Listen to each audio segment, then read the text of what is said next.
Vous aimez la France? Vous aimez la parcourir, la découvrir, partir à sa rencontre. Vous avez même parfois l'impression de bien la connaître. Nous avons tous une petite plage, une petite crique, une clairière, un hameau ou un chemin qui n'appartient qu'à nous, loin des sentiers battus, et que nous ne voulons partager qu'avec ceux que nous aimons. C'est cette France-là que nous voulons vous faire découvrir à travers 100 lieux qu'il faut absolument voir dans votre vie.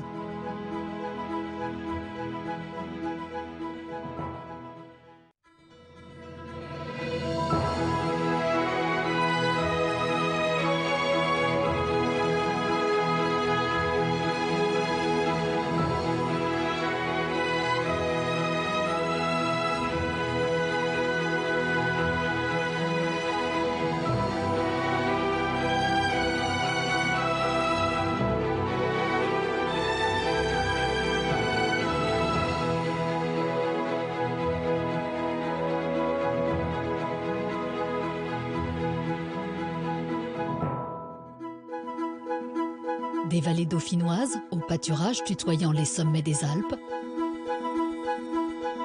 des gorges du Royan au détour d'un sentier d'altitude du Vercors. L'Isère dévoile une infinité de trésors. Des vergers verdoyants, des forêts de conifères et des paysages colorés qui se déploient le long de parcs naturels protégés. C'est vraiment impressionnant. L'Isère est une étape pour Napoléon rentrant de l'île d'Elbe. Une source d'inspiration pour un grand poète comme Lamartine. Je sens que c'est précieux. Quel cadeau. Mais également une terre propice pour les artistes et les artisans. Je crois que Mamie Manceau a de la concurrence. C'est très bon, vraiment très très bon. Alors, avec les amoureux de ces paysages tout en contraste, Vraiment savoureux. venez découvrir ce riche patrimoine. Ah super, vraiment une super expérience. Merci Stéphane. Châteaux, édifices religieux, sites exceptionnels, rien ne manque pour un voyage d'exception. On voit tout d'ici, c'est splendide.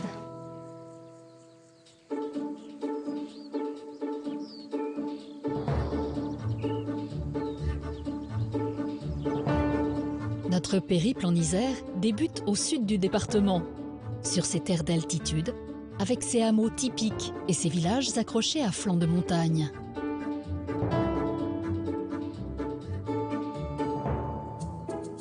Pour profiter de la splendeur de ces paysages, Patricia, amoureuse de son terroir, arpente les différentes vallées du sud Dauphiné. Sportive accomplie, c'est à vélo qu'elle met en application sa devise « Aller toujours plus haut, toujours plus loin ».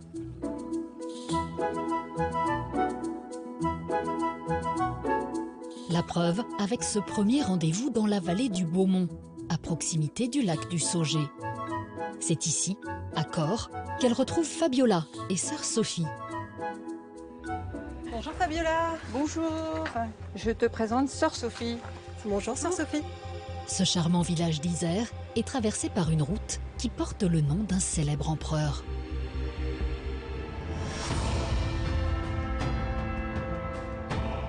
Bien évidemment, je ne pouvais pas te montrer Corps sans te montrer la maison Napoléon, où il s'est arrêté en remontant de l'île d'Elbe, et on va retrouver toutes ces traces dans le village automatiquement.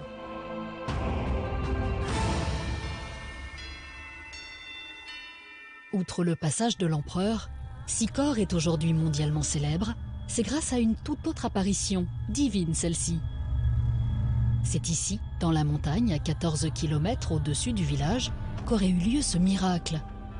Le 19 septembre 1846, Mélanie et Maximin, 2 enfants de la région, auraient vu dans une lumière splendide apparaître une belle dame.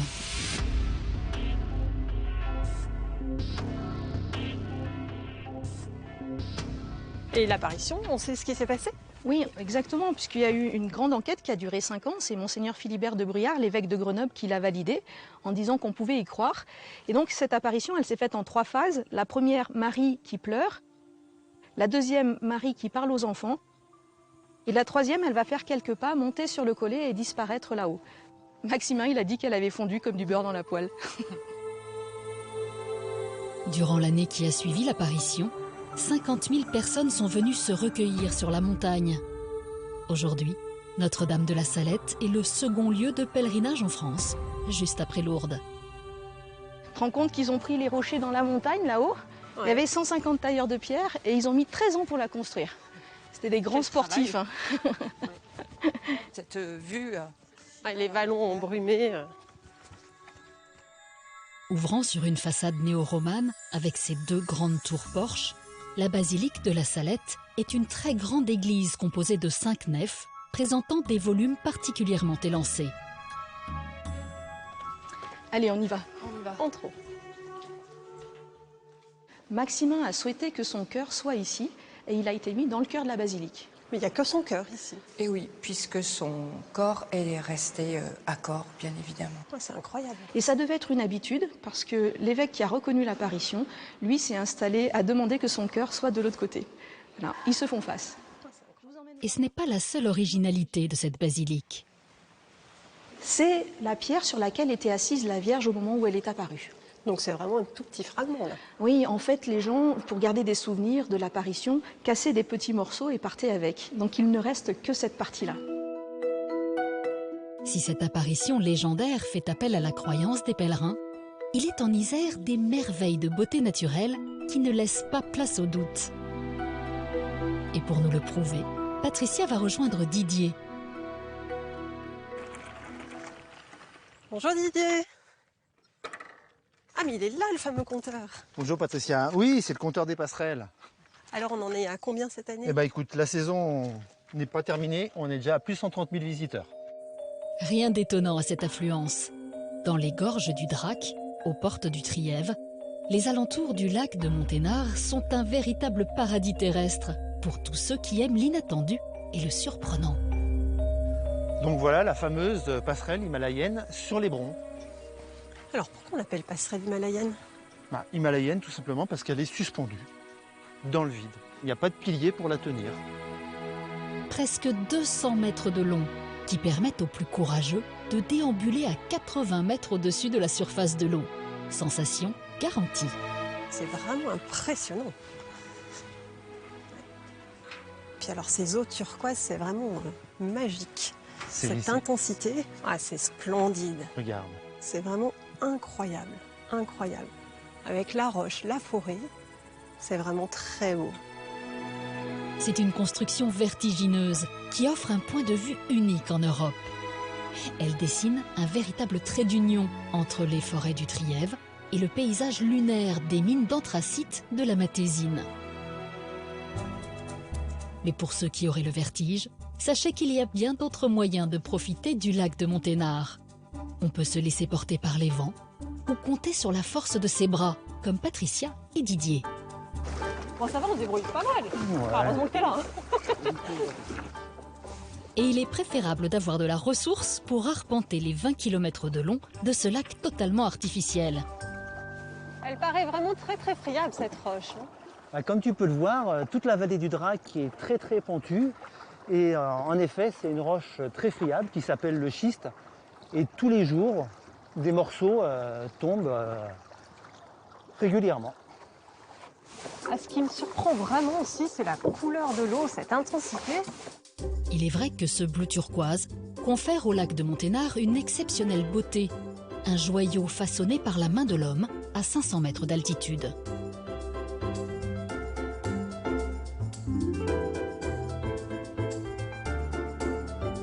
Et c'est beaucoup plus haut, à flanc de montagne, que Patricia a décidé de nous emmener. En Haute-Romanche, elle va retrouver Benjamin dans un petit hameau au-dessus du village de Besse-en-Oisans.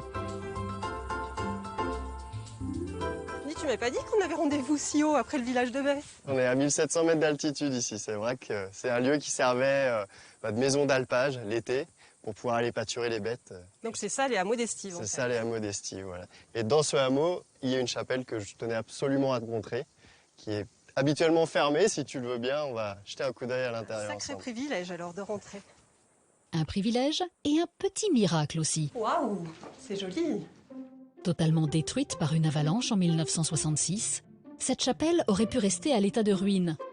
Mais c'est sans compter sur la détermination des Bessas, qui ont, pierre par pierre, reconstruit cet édifice. D'ailleurs, regarde, à cet endroit-là, on voit bien la différence entre la pierre plus ancienne, plus humide, et la pierre plus récente qui a été reconstruite. Alors, est-ce que c'est grâce à la force du saint qui est dédié à cette chapelle, Saint-Roch? On voit la statue juste ici. Toujours est-il que les habitants de Besse se sont quand même concentrés tous ensemble. Ils n'ont pas fait appel à des artisans, ils ont tout fait eux-mêmes. Ils se sont mobilisés, donc tous ensemble, c'est vraiment l'esprit de la montagne. C'est comme ça. En Oisans, on compte les uns sur les autres. Ce qui n'empêche pas de demander parfois une sainte protection. Un peu plus bas, dès les premiers pas dans les ruelles en pente de Besse-en-Oisans, on comprend tout de suite pourquoi on est dans l'un des villages les plus remarquables du parc naturel des Écrins. Sur les maisons, des initiales remplacent les numéros. Au sol, des pierres calées dans la terre permettent d'avoir une démarche bien assurée. Attention de ne pas glisser. Alors, Patricia, je veux te montrer quelque chose d'original intégré à cette maison. C'est la grande fontaine. Ah oui, elle de est là. Besse. Ah, c'est très surprenant comme ça, une fontaine intégrée dans une maison. Cette fontaine serait à l'origine du village de Besse. Autour d'elle, les premières habitations furent construites. Et puis, dès le XVe siècle, les Bessas brûlent peu à peu les forêts environnantes pour créer des terres cultivables et produire plus de foin pour les bêtes. Alors, si tu prends un peu de recul, tu verras les caractéristiques de l'architecture bessate, à savoir le lieu de vie en façade au premier niveau, et au second niveau, l'endroit où on stockait le foin, la grange. Et l'entrée de la maison, alors, elle est où? Alors l'entrée de la maison, c'est par ici, je vais te montrer. Depuis plus de 100 ans, la physionomie de Besse et son habitat typique n'ont pas changé. Des maisons trapues en pierre sèche, recroquevillées les unes sur les autres pour lutter contre la rigueur de l'hiver. Alors la voici la porte d'entrée de cette maison. Ouais, elle est pas très grande, dis donc. Non, elle n'est pas haute, c'est une entrée commune à la fois pour les hommes et les animaux, donc d'un côté le lieu de vie et de l'autre l'écurie.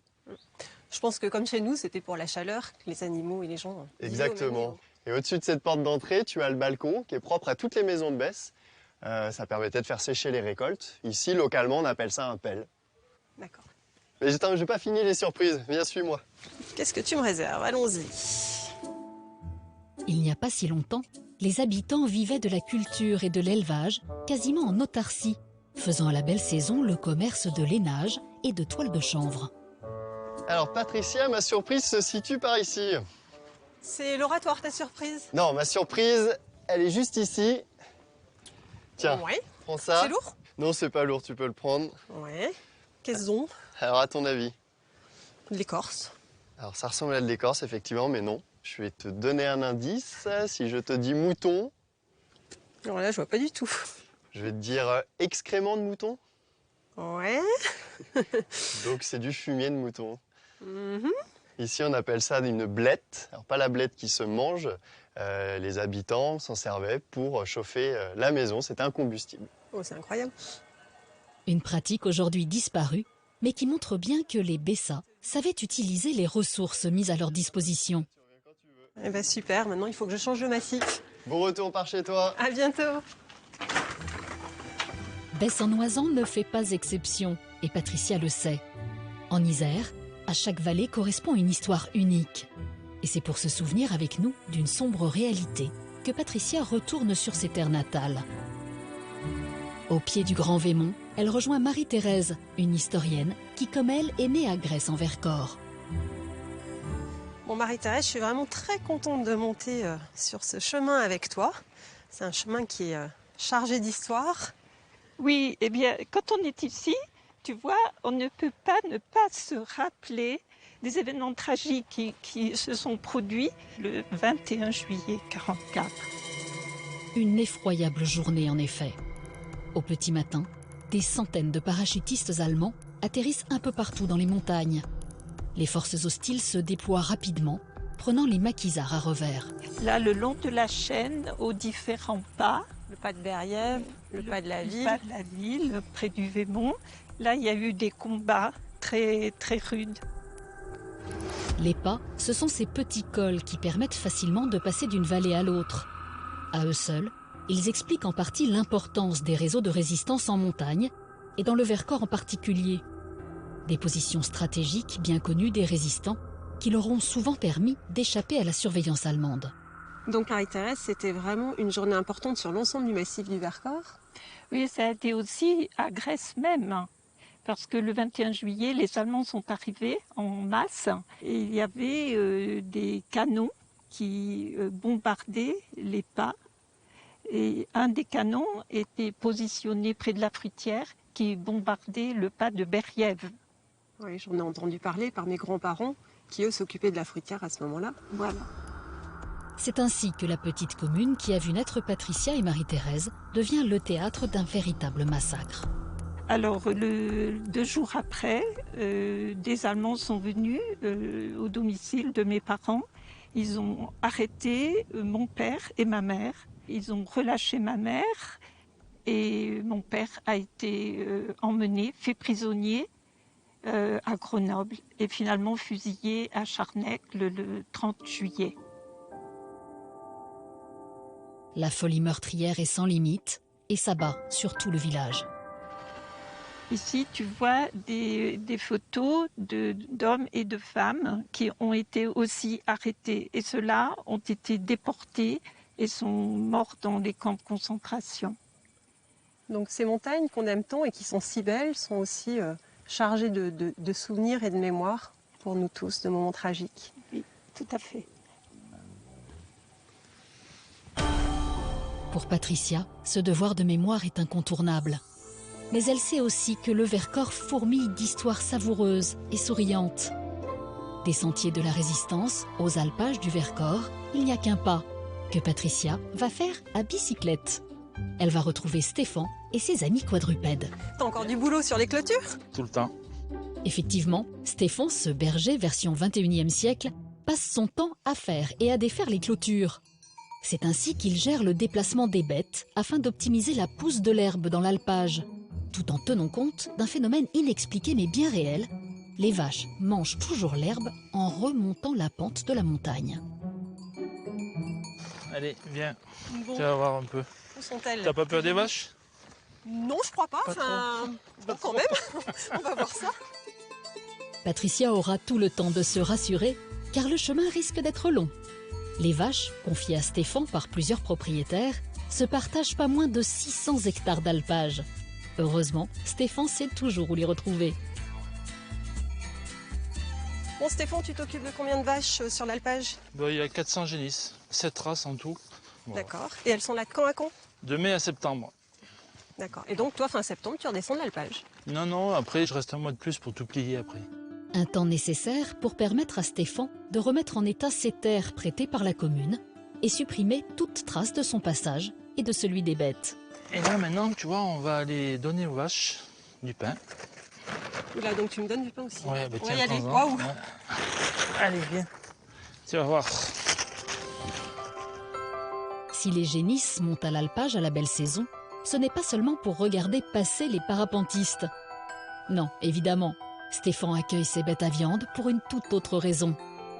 Rien de tel en effet qu'un bon séjour en montagne pour le renforcement musculaire de ces demoiselles. Mais le rôle du berger ne s'arrête pas là. Le principe, c'est de les domestiquer. Ah oui, les génisses, t'arrives à les domestiquer. Ouais. Et du coup, comme ça, avec le pain, je les approche de très près. Et surtout, je donne. Et surtout, je donne à tout le monde. C'est-à-dire que si je donnais du granulé, par exemple, il n'y aurait que les dominantes devant qui en auraient. Et les petites qui sont au fond, elles n'en auraient pas. Viens, fille, viens vite. Allez, fille, allez. T'es sûr de ce que tu fais là ? Oui, t'inquiète. Reste près de moi. Oui, bah, je vais pas m'éloigner.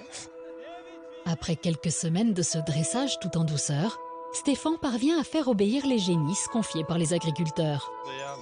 Viens vite, fille, allez. Waouh.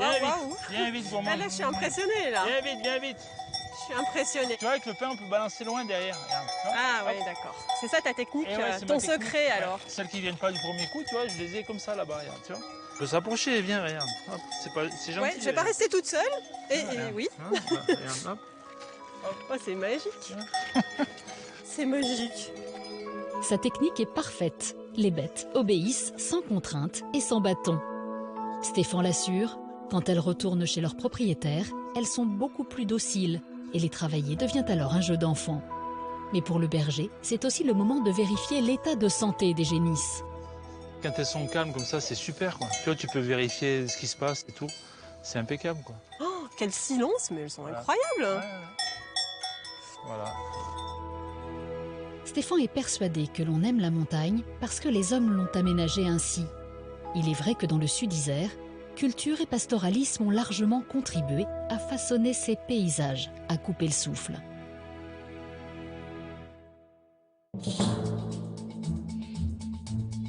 Traversée par le Rhône, Vienne s'étend aujourd'hui paisiblement de part et d'autre du fleuve.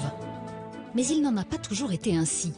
Au début de notre ère, Romains et Gaulois se disputaient la suprématie de cette cité qui avait tout pour rivaliser avec sa voisine, Lugdunum, comprenez, la ville de Lyon.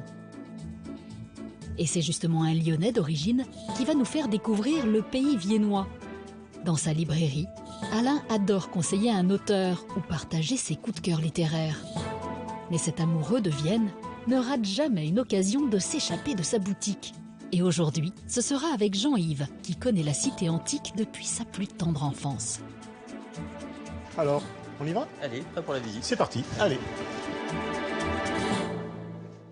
Incroyable ce lieu.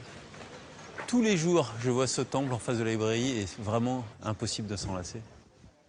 Et tu sais, quand j'étais môme avec mon frère, on a joué là. Juste ici. Juste ici. Ah, formidable. On va voir en haut? Allez. Au 1er siècle, le temple d'Auguste et de Livie était dédié au culte de Rome. Aménagé sur une plateforme, il dominait le Rhône et se trouvait en plein centre du Forum, le cœur de la vie administrative et civique de l'époque gallo-romaine. Puis c'est incroyable, un temple dans un tel état de conservation. 2000 ans d'histoire. 2000 ans, mais surtout il a été préservé parce que pendant plus de 10 siècles, c'était une église. Ça a évité sa déconstruction pierre après pierre, comme dans certains monuments, quoi. Mais heureusement, parce que ce temple est quand même véritable symbole de la ville. C'est le symbole de la ville aujourd'hui, bien sûr. C'est quand même étonnant de trouver de telles traces de civilisation romaine, autant au nord de l'Europe. Ah ben, on était d'abord au nord du sud, déjà. Mais simplement parce que Vienne était une ville importante. C'est une ville qui avait 30 000 habitants. Parce mais autant que maintenant. Ah oui, bien sûr. Parce qu'il y a eu un développement économique fabuleux. C'était une ville très riche. D'où ce temple avec le forum, d'où d'autres monuments. À Vienne, les vestiges de monuments romains ne manquent pas. Parmi eux, le fameux théâtre antique est un lieu de spectacle qui attire tous les ans de très nombreux festivaliers. Mais de tout temps, Vienne est restée influente. Thomas Jefferson, qui a été le 3e président des États-Unis, fait un petit tour de France pour aller voir les vignobles. Il s'arrête à Vienne et découvre ce temple. Et de retour chez lui, il décide et il demande à ce que chaque État construise un Capitole sous la forme du temple de Vienne. Ah, le savoir-faire viennois s'est exporté. Et voilà, exactement. Une centaine de mètres plus loin, on quitte l'époque romaine pour faire un bond d'1 millier d'années. Quelques marches encore, et les contours gothiques de la cathédrale Saint-Maurice de Vienne s'imposent. Je suis toujours aussi impressionné par les dimensions de cette cathédrale. C'est 90 mètres, c'est la plus grande de la vallée du Rhône. Donc en fait, il y a eu plusieurs périodes de construction. Elle a été agrandie jusqu'au XVIe siècle et on passe donc de gothique en roman. Et la partie la plus ancienne, donc on est sur le XIIe siècle, début XIIe siècle. Alors tu vois ce siège en marbre, en vrai marbre. Eh bien je vais t'inviter à aller t'y asseoir. Petite pause? Oui, une petite pause un peu particulière. Voilà, c'est un peu haut. Tu es sur un siège un peu spécial, un peu particulier. C'est un siège qui est très ancien, qui date à peu près du XIIe siècle. On appelle ça la cathèdre. Et c'est là où s'asseyaient, en général, les évêques. C'était le siège épiscopal. Et on a même un pape qui a été couronné ici il y a 900 ans, qui s'appelait Calixte II, et qui s'est sans doute assis là où tu es assis. Impressionnant. Avec cette vue... Mais cette cathédrale est aussi le lieu d'un événement qui a bouleversé l'histoire de l'Église. C'est dans cette cathédrale qu'en 1312, 2 siècles plus tard, un autre pape, Clément V, va mettre fin à l'ordre des Templiers. Il va abolir l'ordre des Templiers. Et ils seront tous là, les cardinaux, les évêques, le roi, sa famille. On les voit là. On les voit, on les imagine. Et ce jour-là, en 1312, donc, on va abolir l'ordre du Temple. Avec sa façade de style roman, c'est au XVIe siècle que la construction définitive s'achève, laissant place à un édifice religieux qui domine la ville. Ah ouais, merci pour le sport, mais ça vaut vraiment le coup d'œil. Sous influence romaine ou gothique, quelle que soit l'époque, les hommes pendant 20 siècles se sont succédés pour façonner Vienne à leur image.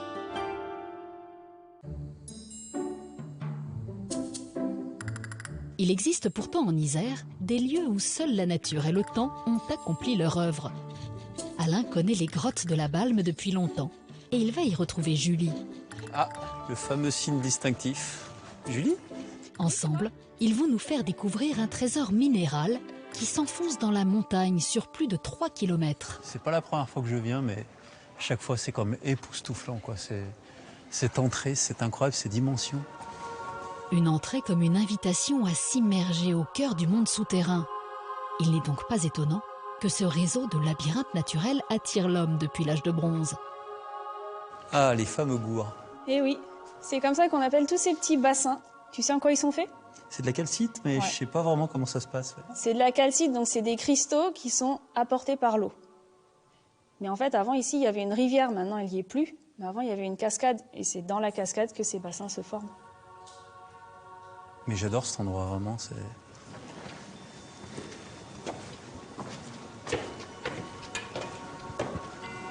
Un véritable amphithéâtre minéral. Et plus l'on s'enfonce au milieu des concrétions calcaires, et plus la magie opère. Donc là, on va se rapprocher de cette colonne, on l'appelle la Grande Fontaine. Ça, c'est la stalagmite qui rejoint la stalactite. Et voilà. Et autour, on a tous les petits bassins, avec encore l'eau dedans. Et on voit la calcite qui est en train de se fabriquer. Tombant depuis des milliers d'années, les gouttes d'eau chargées de minéraux ont fini par donner au calcaire une sorte de mouvement, créant des formes énigmatiques. Ici, moi, je vois un moine avec une capuche et ses mains sur un bâton de marche. Alors que toi, Julie, moi, je vois plutôt un barde ou un druide avec un bâton en partie centrale. C'est ça l'intérêt des grottes, c'est qu'on arrive quelque part et on voit vraiment ce qu'on veut voir. C'est la magie de la grotte, là. Aux abords du lac souterrain, c'est un étrange drapé posé sur la paroi qui semble vouloir nous prévenir de l'imminence d'un danger. Le voile de la mariée. Alors pourquoi le voile de la mariée? Eh ben, c'est le nom qu'on lui donne depuis le fameux accident dans la rivière. Il y a un bateau qui est parti avec 11 personnes à bord et arrivé au bout, ils sont tous noyés. Il y a eu un survivant et c'était le mari d'une dame qui s'est noyée et c'est pour ça qu'on l'appelle comme ça. C'est en 1911 que s'est déroulé ce dramatique accident. La rivière souterraine de 3 km attirait les promeneurs. Malgré l'interdiction et la profondeur, les badauds s'y pressaient nombreux et parfois au péril de leur vie. Quand même, quelle drôle d'histoire, cet accident. Ah, ça, c'est l'une des nombreuses histoires de la grotte. Mais c'est ça qui est génial, c'est ce côté un peu mystérieux, légende. Comme un drôle de tour de manège, les grottes ont toujours attiré les curieux. Nombreux sont ceux qui sont tombés sous le charme de ce lieu insolite. Alors pour terminer, on va quand même monter, voir ce qui se passe au niveau de la chapelle. Alors je l'ai fait ouvrir exprès pour toi. Ah, super. Ah oui, quand même, une vraie belle chapelle. Et à qui elle est dédiée, du coup? Alors, elle est dédiée à Notre-Dame de la Balme. On l'appelait Notre-Dame des Consolations. On venait pour chercher sa protection. Et les personnages célèbres qui sont venus ici, du coup? Ah bah oui, forcément. Tiens, regarde, viens t'asseoir. Ici, on a quand même eu François Ier qui est venu. Il est venu en 1516.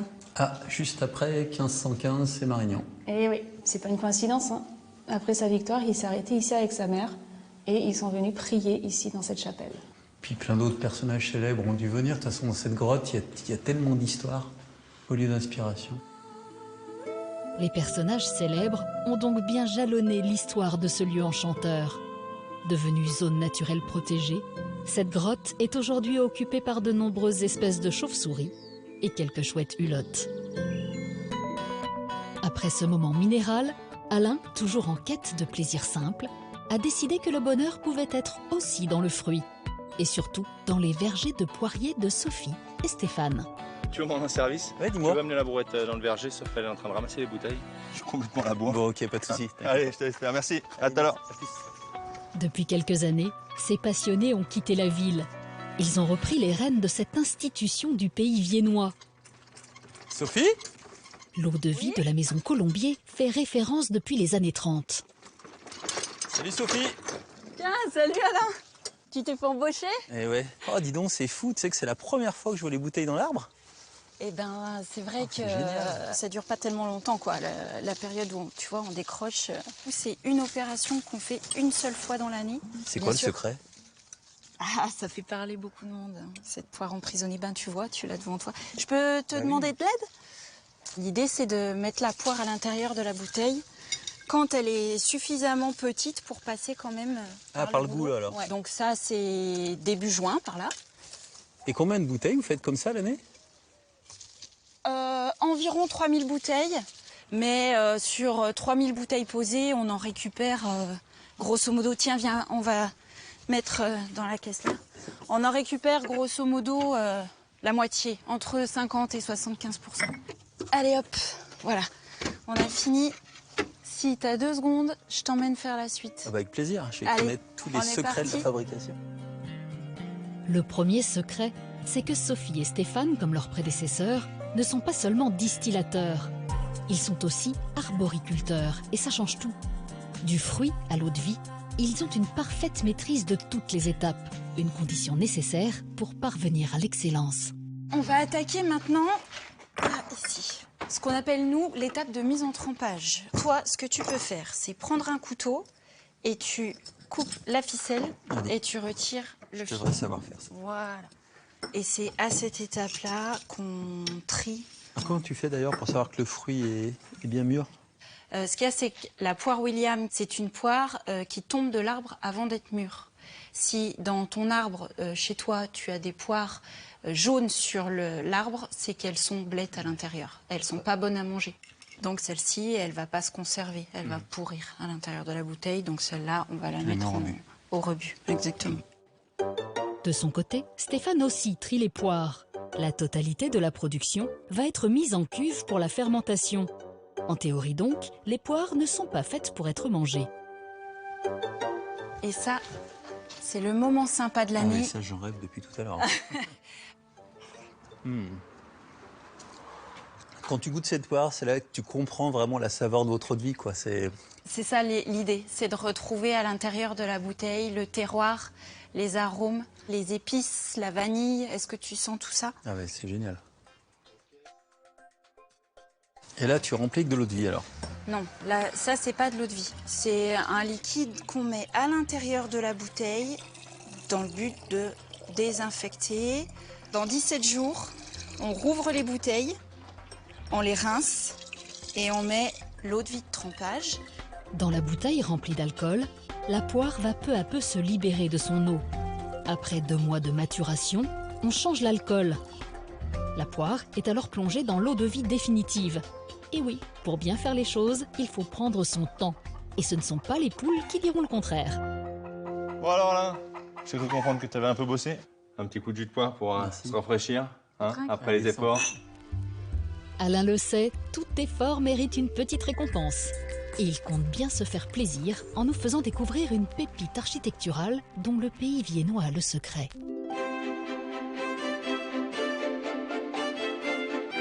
Alain retrouve Aymar, le descendant d'une prestigieuse famille de la région.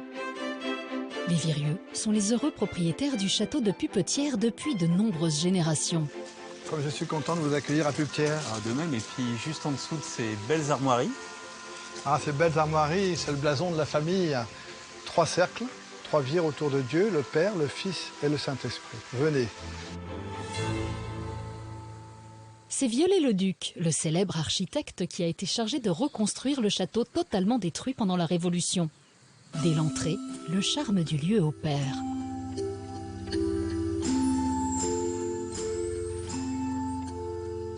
Oh, quelle magnifique voûte! Ah, ça, Alain, c'est le pur jus Viollet-le-Duc. Ce mélange de matière avec la brique, la pierre, le marbre, le bois. Tous ces matériaux différents, mais qui donnent une harmonie parfaite. Exactement. Venez, on va monter. On va vous montrer tout ça. Impossible de s'y méprendre. Pupetière porte bien la marque de Viollet-le-Duc. Des 7 tours coiffées en poivrière recouvertes de tuiles écaillées et vernissées, jusqu'au mobilier de chacune des pièces, tout ici témoigne de la renaissance des arts décoratifs du 19e siècle. Alain, je vais vous montrer un petit détail. Amusant. Ouvrez la fenêtre. Donc, vous voyez ici, vous avez des volets.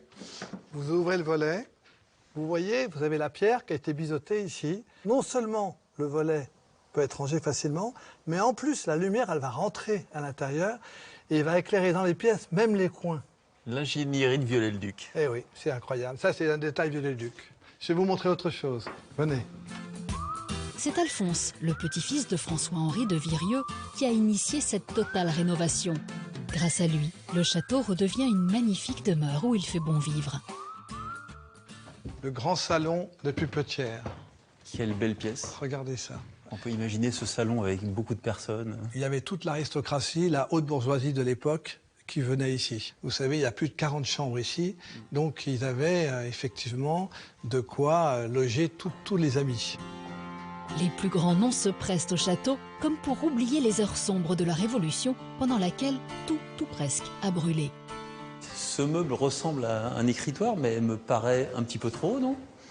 Il est très haut parce que François-Henri de Virieu écrivait debout. François-Henri de Virieu. Donc dans votre famille, il y a quand même un président de la Constituante. Et oui, et c'est là où il a contribué à la rédaction des droits de l'homme. Ah, ni plus ni moins. Incroyable. Et ce meuble n'est pas le seul à avoir été sauvé des flammes. 45 000 livres ont été miraculeusement épargnés. Ils font aujourd'hui la richesse de cette exceptionnelle bibliothèque. Ces livres ont pu être conservés car à la Révolution, ces livres ont été enterrés. Et je vais vous montrer une de ces pépites. Vous allez voir. Qu'est-ce donc? Ah ah. Voilà. Je sens que c'est précieux. Les méditations poétiques de Lamartine, 1823, dédicacées par Lamartine à son ami Aymon. Il a écrit d'ailleurs son poème le plus célèbre, Le Vallon, inspiré par cette campagne environnante. Je ne sais pas si je vais me rappeler de ses premières strophes, mais mon cœur lassé de tout, même de l'espérance, n'ira plus de ses voeux importuner le sort. Prêtez-moi seulement, vallon de mon enfance, un asile d'un jour pour attendre la mort. Bravo Alain. Quel cadeau. Comme Alain, vous pourrez constater que cette partie de l'Isère a bien des présents à offrir à tous les amateurs de belles sensations.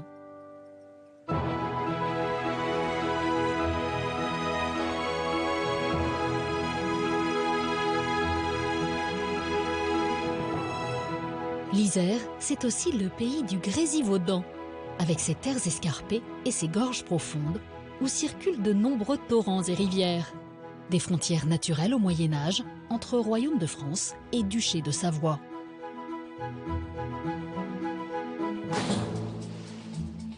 Les eaux du département, justement, Magali les connaît bien. Quand elle n'admire pas un coucher de soleil, elle scrute le fond des cours d'eau ou les profondeurs des lacs d'altitude. Magali est plongeuse et c'est donc tout naturellement près de l'eau qu'elle va retrouver Stéphanie pour découvrir Pont-en-Royans, une ravissante bourgade célèbre pour ses étranges maisons suspendues.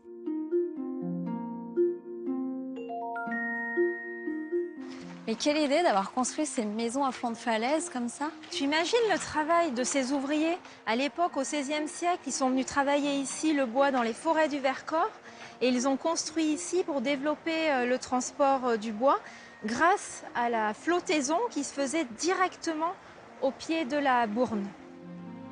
C'est à grand renfort de poutrelles de bois que ces constructions s'avancent ainsi, ancrées dans la falaise et surplombant la rivière. Une solution astucieuse pour faire face au manque de place. Les villageois, ils pêchaient directement depuis les balcons. Mais il y avait aussi une deuxième utilité. Tu aperçois les cabanons entre les balcons? Eh bien, ce sont les anciennes toilettes. Des toilettes? Ah oui, je veux bien voir ça. Allez. Ces étonnants cabanons d'aisance n'ont cependant pas empêché les artisans d'utiliser la force motrice de la rivière pour travailler la laine ou la soie. Entre le bois et les draps, Pont-en-Royans est devenu une véritable place forte pour le commerce entre l'Isère et la Provence. Ici, avant, c'était très animé. Il y avait plein de petites boutiques, des petites échoppes. On y vendait la laine, on y vendait les planches, on y vendait le vin. Ah, j'aperçois une poulie là-haut. À quoi elle servait? Elle servait à monter les charges lourdes et notamment les gros sacs de noix qu'on entreposait une bonne partie de l'hiver après la récolte. On devine le petit clocher. La tour de l'horloge, plus exactement, Magali. La tour de l'horloge. Regarde-moi ça comme c'est beau. En fait, Stéphanie, c'était l'ancienne porte d'entrée du village. Ça. Exactement. C'est l'axe principal où on faisait payer ici une taxe sur les bêtes et sur les hommes. La poutagne. La poutagne. Aujourd'hui, pas de taxe pour profiter de ce bourg situé aux portes du Vercors. Pas de taxe non plus pour se rendre à Saint-Antoine-l'Abbaye, le saint des saints de la taille de pierre. Mais juste un petit cadeau. Magali a emporté avec elle quelques noix de son jardin. Elle veut nous présenter un monument de l'artisanat français.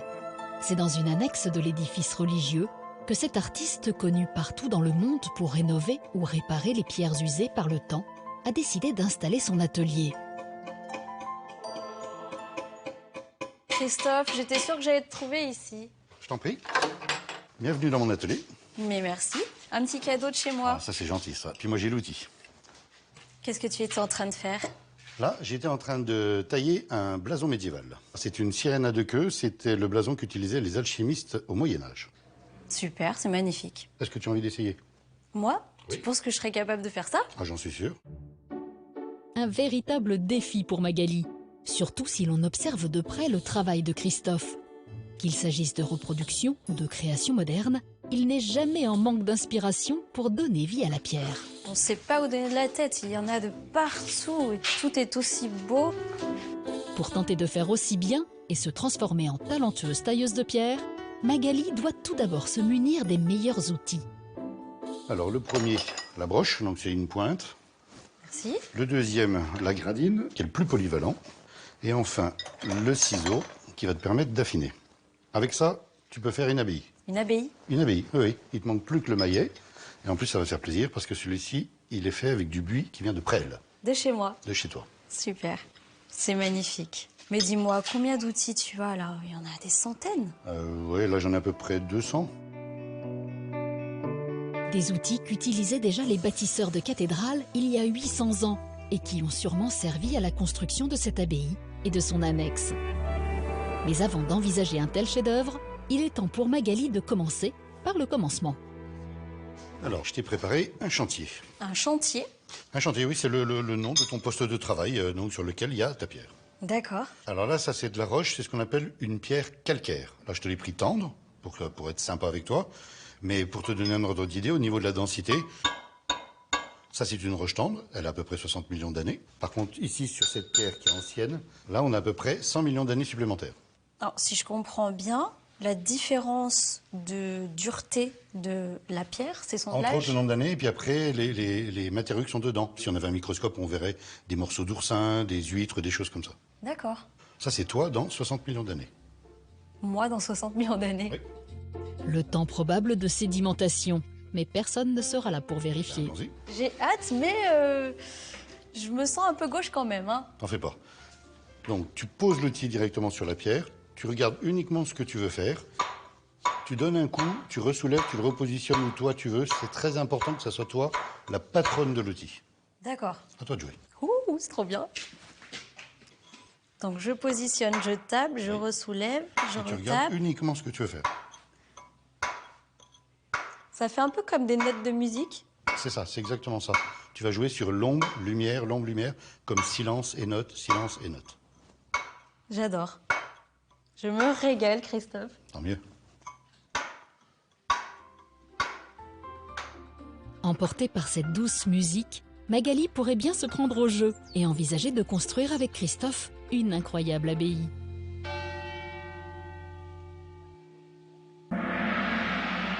En attendant la réalisation de cette œuvre imaginaire, allons visiter la demeure bien réelle cette fois d'une grande famille de la région. Le château du Touvet est une pépite adossée au massif de la Chartreuse.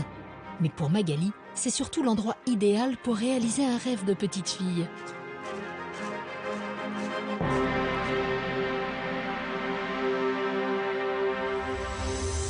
Première sensation que je rentre dans ce vestibule, Isabelle, c'est vraiment une sensation de puissance.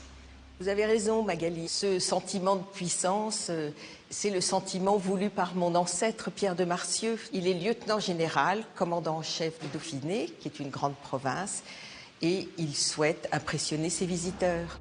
Et si l'on en croit la réaction de Magali, le but est atteint.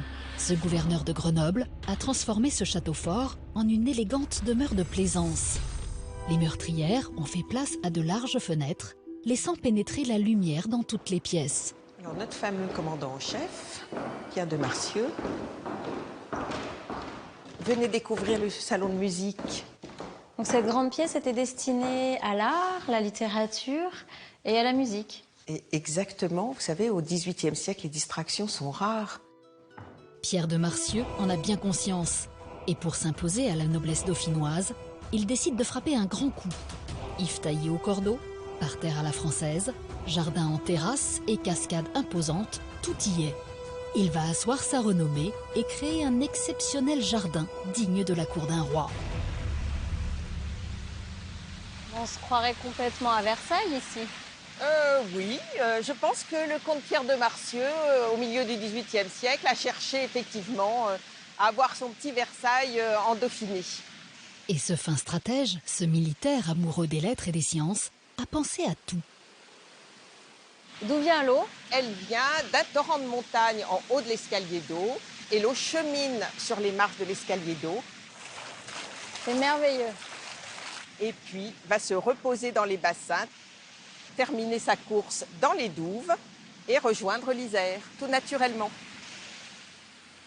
Avec cet escalier d'eau, dit à l'italienne, Pierre de Marcieux a créé un véritable orgue aquatique qui sublime et enchante le jardin. Il y a un côté très apaisant de ce côté-là. Oui, très, très frais, très agréable. Magali est déjà sous le charme quand la châtelaine lui annonce encore une surprise. Qu'est-ce que c'est? Eh bien, c'est une clé des fontaines. Ah, super, je peux l'actionner? Waouh, ça peut aller haut? Vous voyez comme c'est magique. C'est magique. On a l'impression que ça a envie d'aller toucher le ciel. Exactement. Tu peux en ouvrir d'autres? Bien sûr, il y en a 3 autres. Allez-y. Alors là, j'ai l'impression de vivre un conte de fées. C'est merveilleux.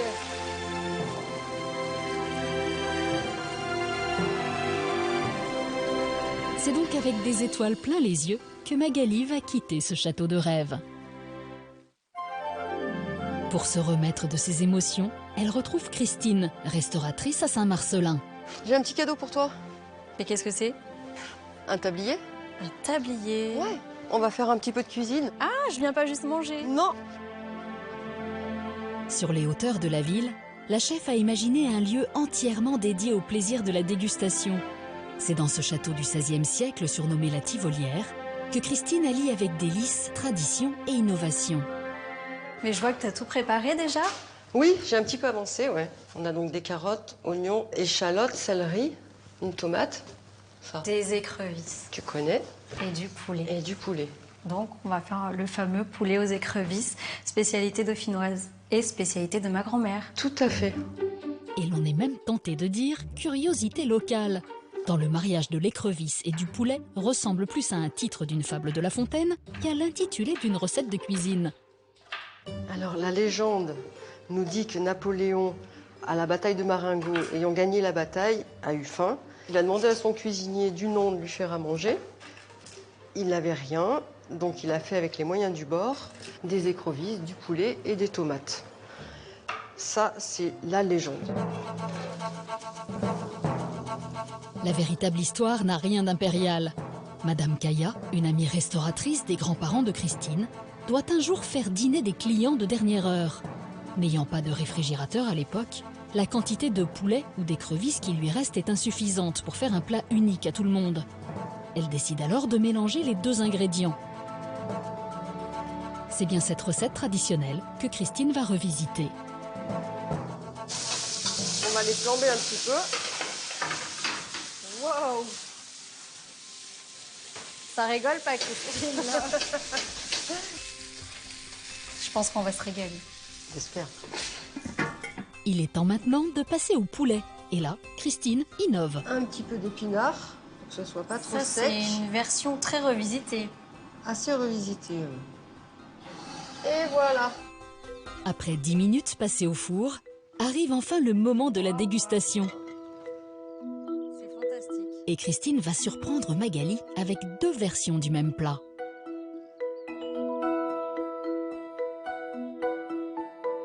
On goûte? Allez, on goûte.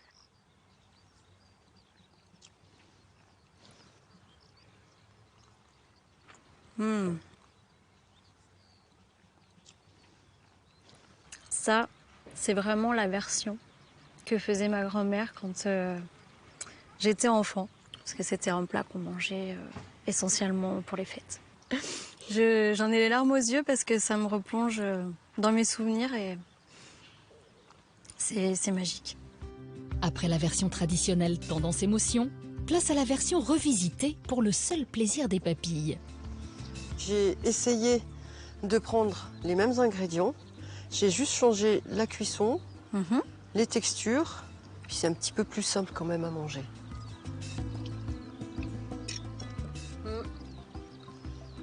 C'est très bon, vraiment très très bon. C'est très bon aussi. Je crois que Mamie Manceau a de la concurrence. Que ce soit dans l'assiette, dans un recoin d'atelier ou accroché à flanc de montagne, les surprises de ce pays de Chartreuse ne manquent pas, provoquant à chaque fois le même ravissement et un émerveillement sans limite.